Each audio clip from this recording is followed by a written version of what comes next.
Winter doesn't officially start until tomorrow, but this winter storm is hitting the QCA and hitting hard tonight. The first snowstorm of the season.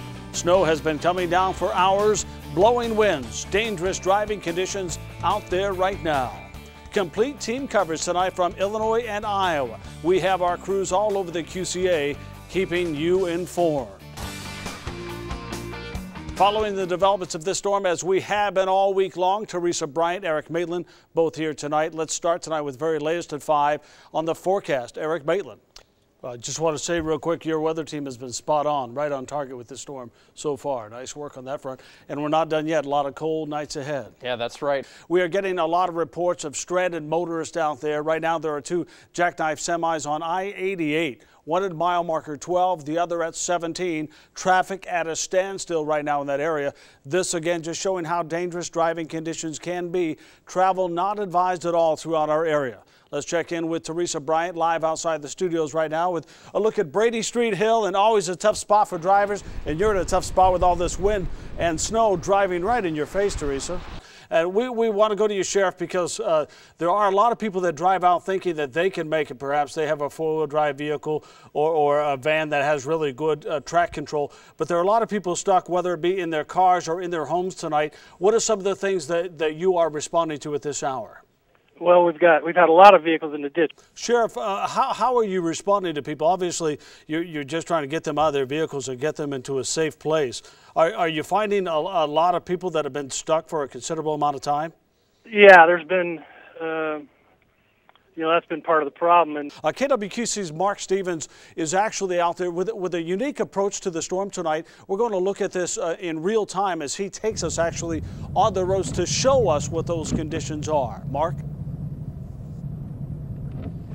Police and DOTs, emergency responders, all of course saying, as we've been mentioning, this is why travel is not advised. In fact, Des Moines County has actually pulled the snow plows off the county roads for a while. We've been monitoring the road since early this morning when the snow first started falling on the QCA and have reported numerous crashes out there.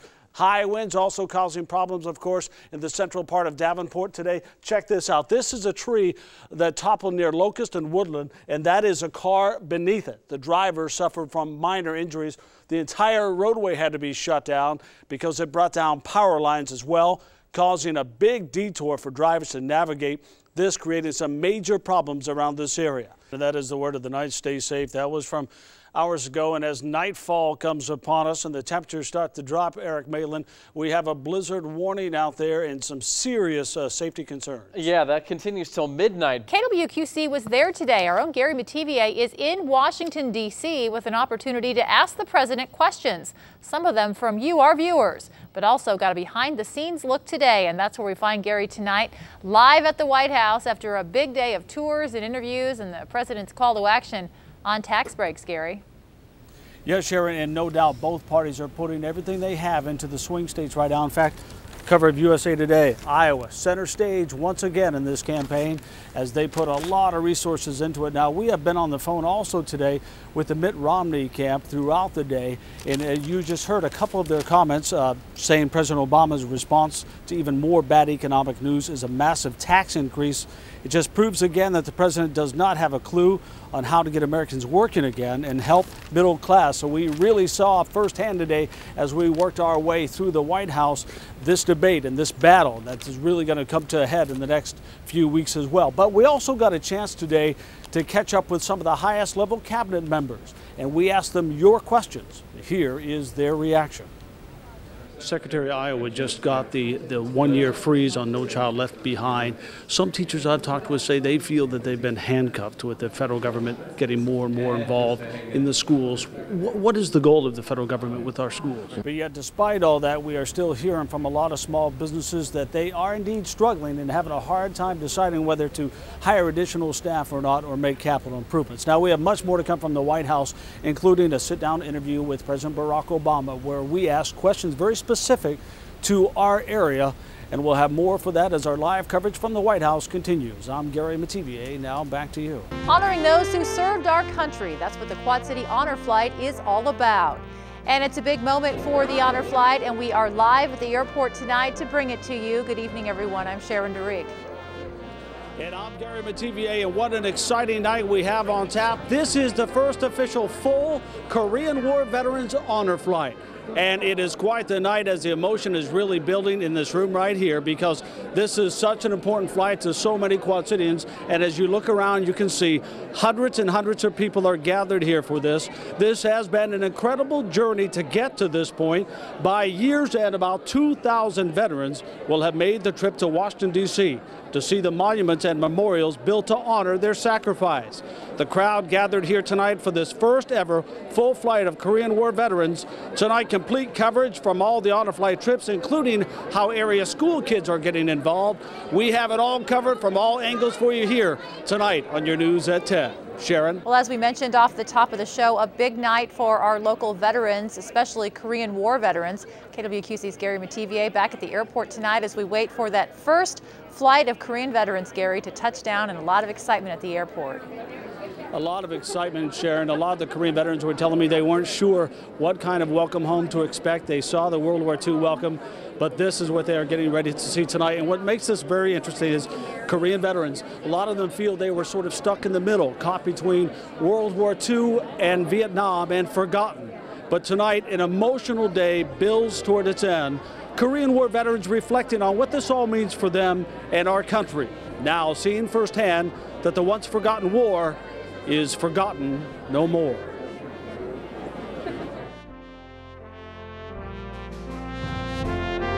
Of course, the honor flight is not just about our veterans, and it's not just about the adult family members that are getting involved in this.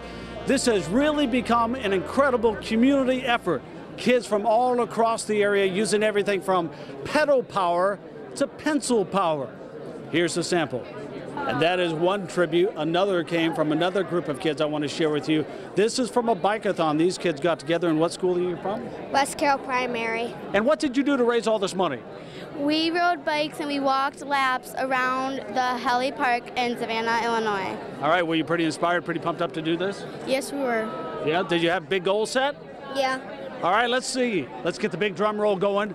Anybody here do a drum roll, Lelo? Let's see the total. What do we got here? What do we have? $5,431.05. Wow, let's hear that. $5,400. And get this is just fourth graders from one QCA school that got it set in their head that they're going to make a big difference. As folks gather to welcome home the latest honor flight, Gary, we're going to go back there now. And how close is that plane to landing? Sharon, we just got an update, and unfortunately there was a slight delay in getting the flight off the ground from Washington, D.C. to get them home. So we're looking probably a little bit closer to 11 tonight. But we mentioned we have this covered for you, and as we go and show you the line of people still waiting and very, very excited about this day, we want to tell you it has been a day full of emotions for our veterans on the honor flight, sharing stories with each other on the plane, at the memorials. But for many of them, they will tell you this will be the most touching part of the entire journey. Coming home to see this, family, friends, and complete strangers waiting to give them a hero's welcome. Tonight, we take you inside the welcome home. A mix of emotions, Sharon, excitement too, but for this woman right here, her husband Arn is on this trip, and it was on this exact day in the Korean War that he was wounded, and tonight he's on the trip of a lifetime to see the memorial built as an honor. These veterans were forever changed by the horrors of war they witnessed 60 years ago. Many have been holding on to powerful memories that have never faded away. Memories that defined parts, if not all, of their lives. Fear, anger, guilt. But now, from this night on, there are even more powerful images and emotions competing for the space in their hearts and minds. You see them here right now. Love, respect, pride, appreciation, a community coming together with words and actions to say thank you. It all started and ended right here. Tonight, we end our coverage with a look back at an incredible day. Welcome home, honor flight.